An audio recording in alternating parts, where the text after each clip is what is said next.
And welcome to another jam-packed episode of My Favorite Conservative. I am Edward. And I am Andrea, but I am not conservative.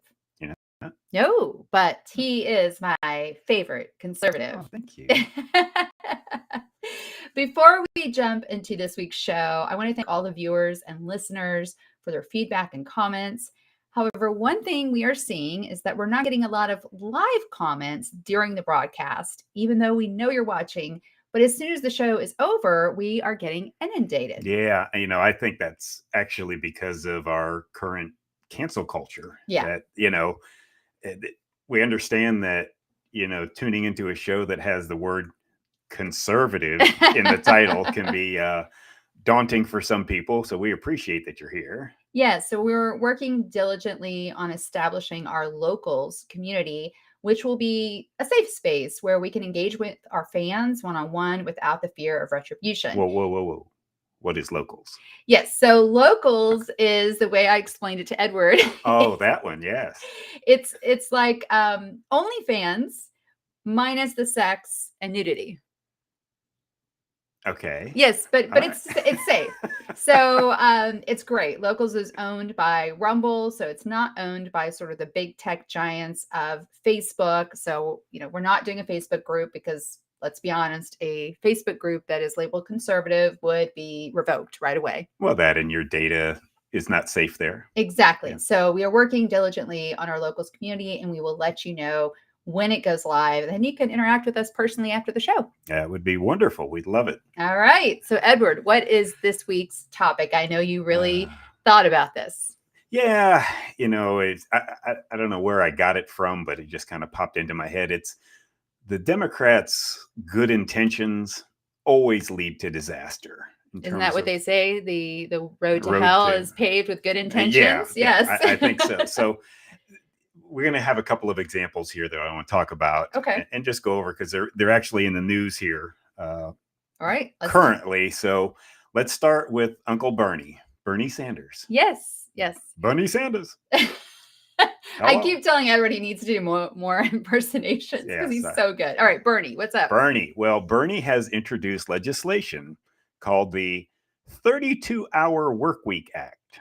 Okay. 32 hours. As someone who works 50, 60 plus hours a week, I don't really understand it, but keep going. Yeah, that's called part-time, isn't it? Yeah, exactly. So he says it's time to reduce the stress level in our country and allow Americans to enjoy a better quality of life.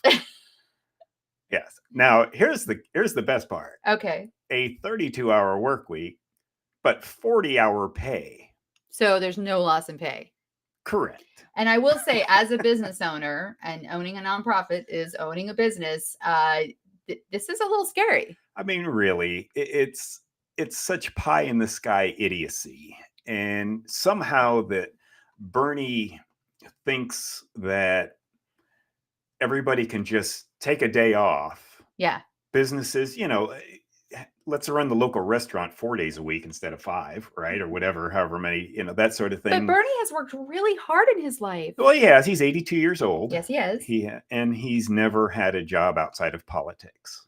Really? Yeah. Wow. Okay. Yeah. All right. So he doesn't get it. Oh, he gets it. He just doesn't want to be a part of it. No, I mean, he doesn't get it as a business owner. He doesn't understand the effects of that. No, yeah. I mean, what would this do to our economy in our country, right? I mean, we're going to reduce worker output by 20%. What would that do to GDP? I'm guessing it would reduce it as well. You might think so. Yeah. It's such an idiotic pipe dream. But here's the problem is, 15 years ago, 10 years ago, Bernie Sanders was the crazy uncle in the attic. Yeah, he really was. Absolutely. Until 2008, until he challenged Hillary. That's when it started. Well, 2016. Oh, sorry, 2016. So, yeah. 2016. So we're talking like 8 years ago. 8 years ago. Yeah, you're right. And every one of his ideas for the previous decades that he was in the House or in the Senate were shot down as crazy, unbelievable, laughable, go do something else and just leave it to. I will say one thing in Bernie's defense. One thing is Bernie does stand by what he says. Like, I don't know that Bernie, and I could be wrong, so please let us know. I don't think Bernie has ever sort of flip-flopped on his views. Like you said, his views were always out there. He was the crazy uncle Oh, in the yeah. Senate. But now, when he challenged Hillary in 2016, and I really think he captured sort of the millennials, the younger millennial generation, and they were enamored by him. And those views that were so crazy started to become mainstream. Yeah, you remember the Bernie Bros? Yes. Right? So yes. any idiotic And there were college student, Bernistas the Bernistas, I for did the not know women. that. Okay. Yes. But yeah, you've got idiotic college students that will glom onto anything that sounds like, hey, maybe less work, more pay, or right, that haven't actually fleshed things out in their life yet. And Yeah. I mean, I can't blame them; they're young and stupid, but it elevated Bernie in the Democrat Party It did. to an equal with every one of their leaders, which is scary because now his views are mainstream Democratic platform. And yeah, so can where do we you go? give some examples maybe in other countries where they have adopted something similar and what's happened? Well, yeah, of course. Bernie even brought up France. France has a 35-hour work week. Okay, well that's nice, but a little bit of digging. Actually, The Week magazine put out some statistics on it. Oh, I love The Week. You do indeed. Or I did. Yes, But, but the net disposable income, household income in France, them working 35 hours a week and us working 40.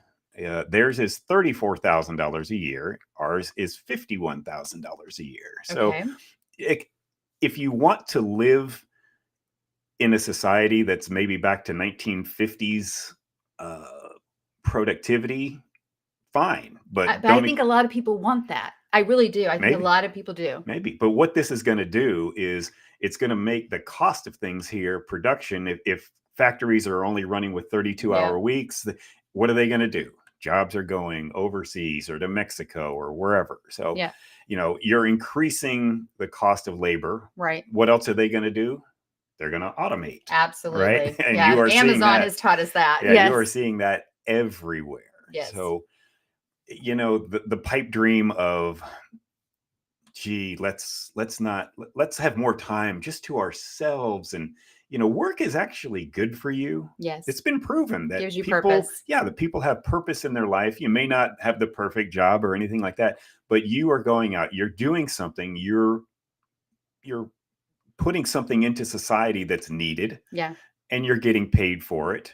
And I think we've lost that, where people just think, let's just all become artists. It reminds me, in communism, Karl Marx wrote, workers would be liberated to hunt in the morning, fish in the afternoon, raise cattle in the evening, criticize after dinner, without ever becoming a hunter, fisherman, shepherd, or critic. So basically, this is I hate the quote, but have your cake and eat it too.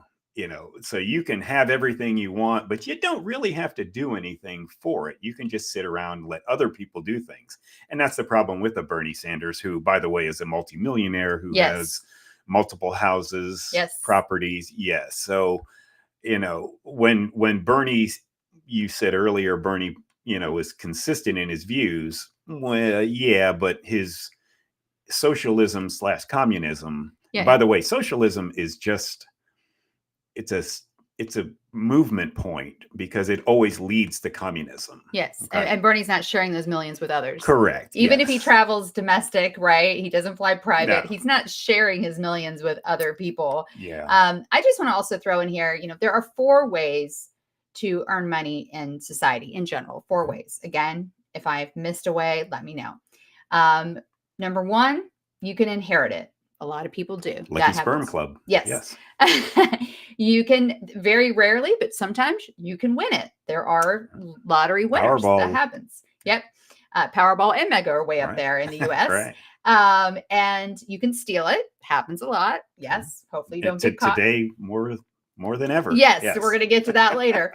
Or you can earn it. And that is the most common way. And the people that I know who are millionaires or multimillionaires, and I'm not talking about the billionaires, the Mark Cubans of the world, or the Elon Musk. I'm not talking about them, but it still applies to them. The people that I know who are millionaires have worked their asses off to get there. They have worked hard, and whether they've started businesses or they invested early or bought real estate or whatever, but they have worked their asses off to get there. And I think there are just a lot of people in society who are resentful, and because of that. Yeah.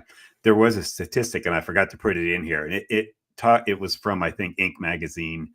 And it was about how many hours CEOs of top companies work. Right. And the minimum was 62 and a half hours per week. That doesn't surprise me. No. So it's, you're putting in a lot of time, especially if it's your own at the business. Beginning, especially at the beginning. Yeah. But these are CEOs of top companies. So they're not, they're not skating on the, 30-hour week and let everybody else handle it. Yeah, exactly. So, and you know me, I don't know how not to work. No, 7 days. I have a problem with it. Yes. You have a deep problem of relaxing. I do. Take a day off. I admit it. And in fact, I've been told by people at conferences that I'm never going to retire. Like, I don't know how to do that. And I like to think I could semi-retire, but it's hard to imagine totally retiring. Your off days are traveling to a conference or something, right? Yes, they are. All right. So I know you have another example of this. Yeah. This is from our good friends over at reason.com. Hello. So Seattle law mandating higher delivery driver pay is a disaster. Again, this is good intentions. Yes, correct. Okay. So in 2022, Seattle City Council passed an ordinance called Pay Up, mandating a minimum earnings floor for app-based food delivery drivers in the city. So we're talking Uber DoorDash, Eats, Uber Eats, that sort of thing. There's a couple others. And basically, it would take it from where they're $19 an hour right now to a minimum of over $26 an hour. Okay. Right.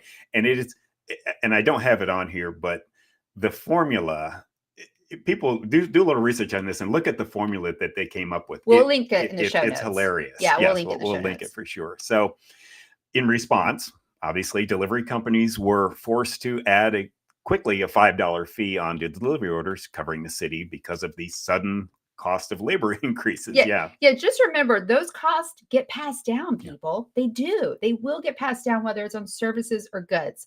So tell us what happened in Seattle as a result. Well, immediately, people were starting to get hit with these charges, and they're deleting these delivery apps from their phones. Okay. So they're seeing these companies are seeing people dropping off very, very quickly. What else? In fact, Uber Eats experienced a 30% decline in order volume just in the first 2 weeks. Okay. Wow.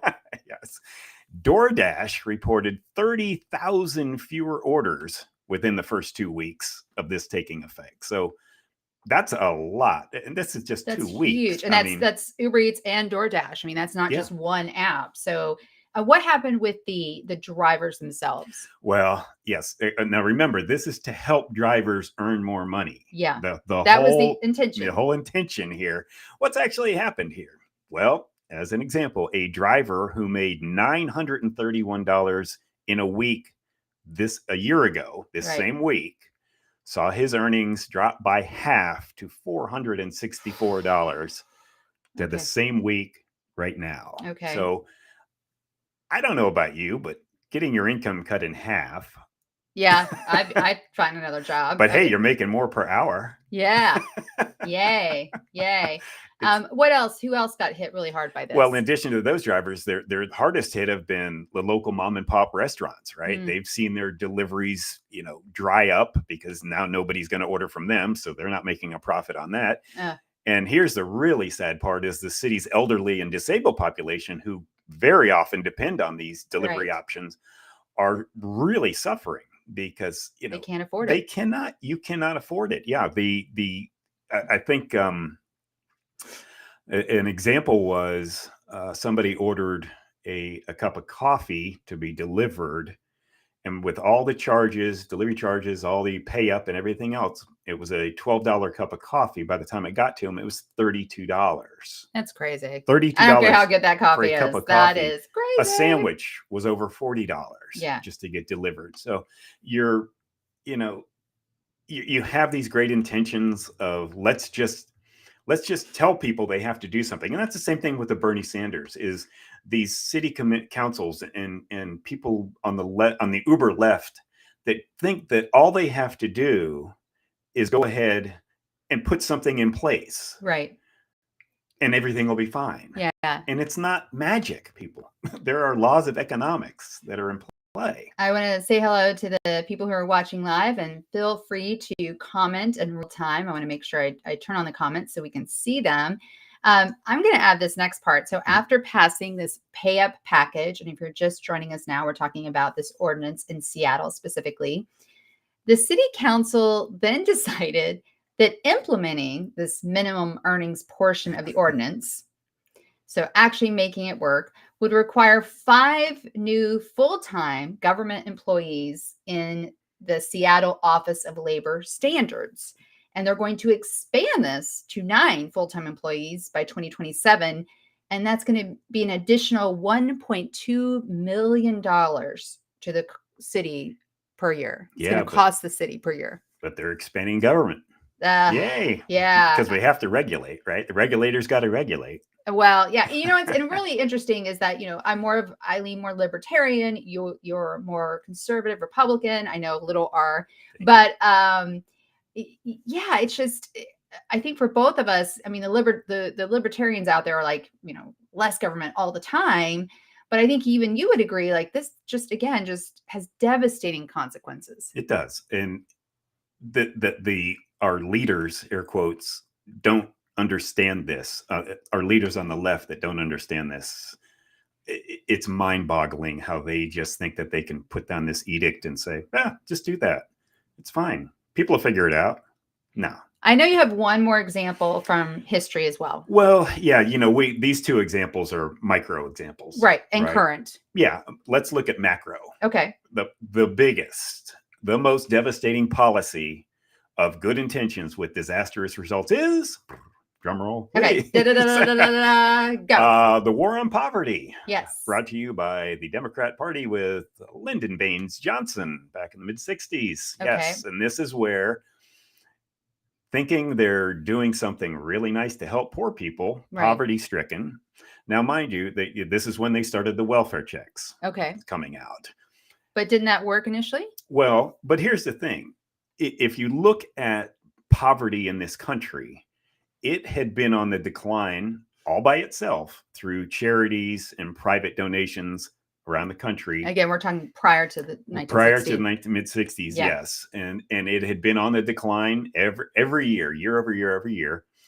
In the first 7 years of this new war on poverty with welfare, it continued to go down. Okay. And then what happened? And then we started to see it go back up and up and up and up. So why did that progress, or seemingly progress, why did that stop? Because human nature and the giving handouts to people teaches them to be dependent on you.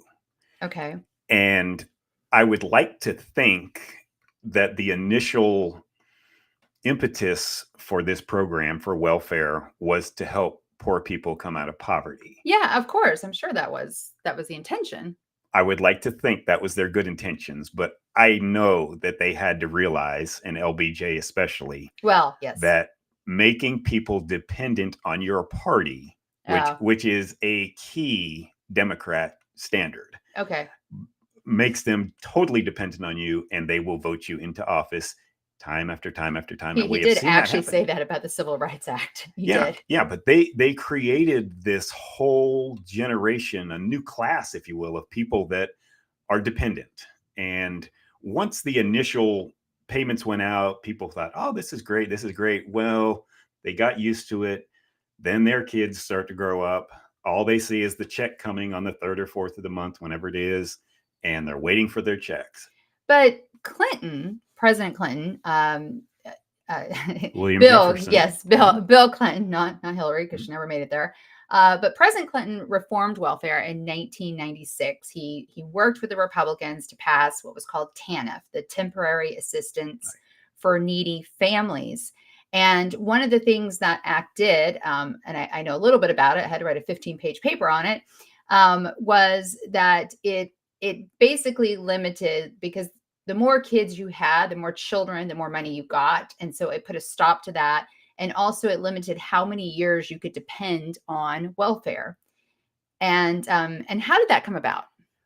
Well, before that, what you just said there about you were getting more money for more kids that you had, Yes, created this entirely other crisis of fatherless children, I know. because it encouraged women to have children without their fathers present because they got more money. Yes. But the way Clinton decided to try to fix it, or actually He did did. a good job of it, He did was reform it. because when the Republicans took control of Congress In 94. in 94 with the Republican takeover for the first time in 40 years, mind you. So for 40 years before that, the Democrats controlled the House. Right. So Newt Gingrich came in, and the Republicans started pointing out the infamous now welfare queens. Right. And this was a group of welfare recipients that were living better than most people. Yes.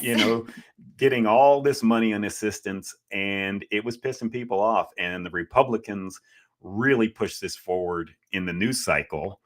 And Bill Clinton knew he had to act because he wanted to look like he was being tough. And he did this TANF, which actually was worked. A good thing. Yeah. It and worked, it really yeah. made people actually go to work. You couldn't stay on And welfare forever. there were work assistance programs too to help you find jobs and Correct. things like that. So Correct.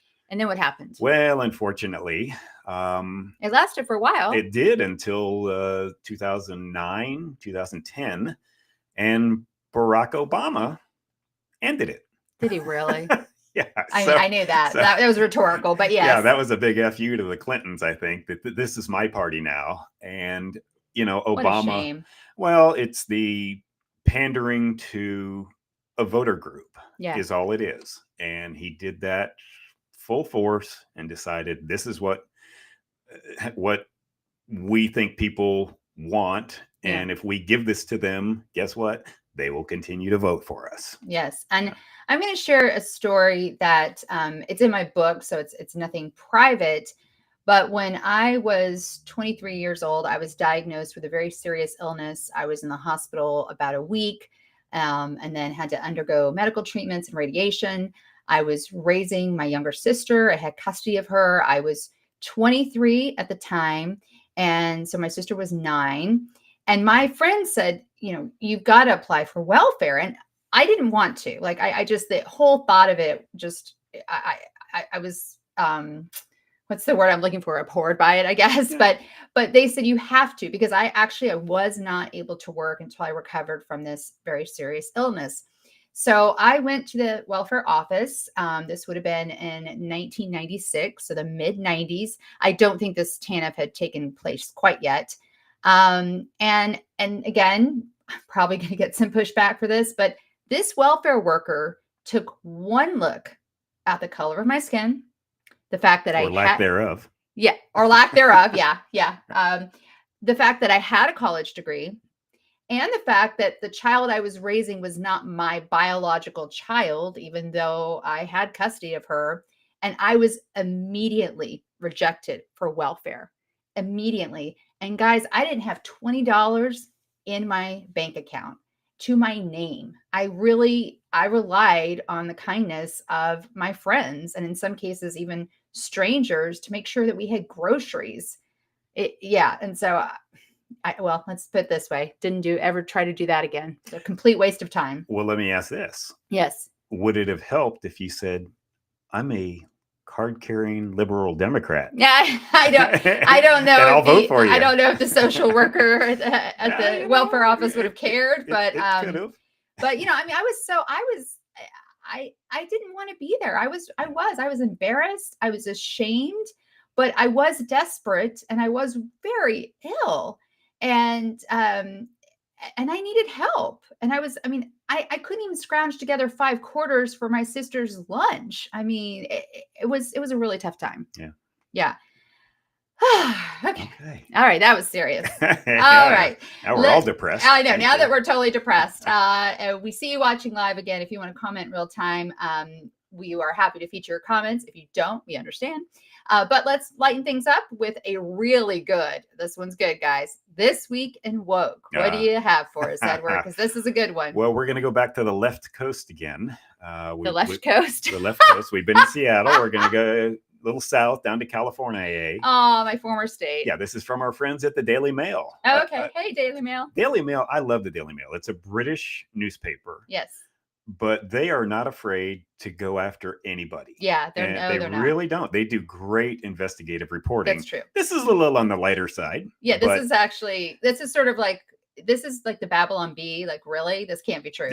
But it is, and we will put it in the show notes. So, headline, backlash as California rolls out Ebony Alert to report and find missing Black women and children, with critics saying some people will ignore them altogether.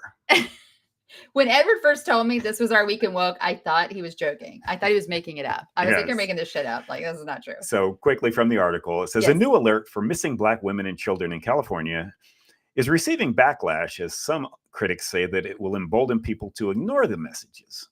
The so-called Ebony Act, signed into law Monday, just went into effect January 1st. This was from like October when they passed it. Okay. Is a completely separate notification system from the already existing Amber Alert. You forgot the most important part. Who put this into law? Governor Hair Newsom. Yes. Okay. All right. Yes. And then let's go back. The Amber Alert was established. I believe it was a woman whose child went missing. And it's named after her daughter, Amber, who went missing. I think ultimately had been killed. Yeah. And this is a nationwide alert. And the only other thing we have besides Amber Alerts is we have silver alerts, right? Right. Silver is for old people. For old people of any silver color, by alert. the way. Yes. And amber for any child, by the way. By the way, I believe that Amber Alert, the young girl was actually taken out of her bedroom through her bedroom window by a killer, and it was just horrible. Yeah, so it got a lot of attention for good reason. You know, when a boogeyman actually literally comes into the night into your room and takes you. But there's not just an Ebony Alert. There's also another one in California. And again, this sounds made up, you guys, but we'll put it in the show notes. Yes, it's called the Feather Alert. Feather. And see, when Edward told me this, I'm like, are they talking about birds? Like, I don't understand. And tell them what the Feather Alert is. Indigenous people. So Native Americans is you know, and the interesting part of the other alert, the Ebony Alert, excuse me, thank you, a little brain cramp there, is the children, the Black children can be up to 25 years old. Okay. And now I know when you have kids, they're always your kids. Yes, but that's not at true. At 25, you're not a child. Right. So yes, but it's interesting. So how did you first hear about this? Well, it's funny because actually, you know, I do this for our audience, so they don't have to watch Bill Maher. But Bill Maher actually brought this up on his show this week, and good for him for doing so. Yeah. You know, his take, which I agree with, is to stop pointing out people's differences. Yeah.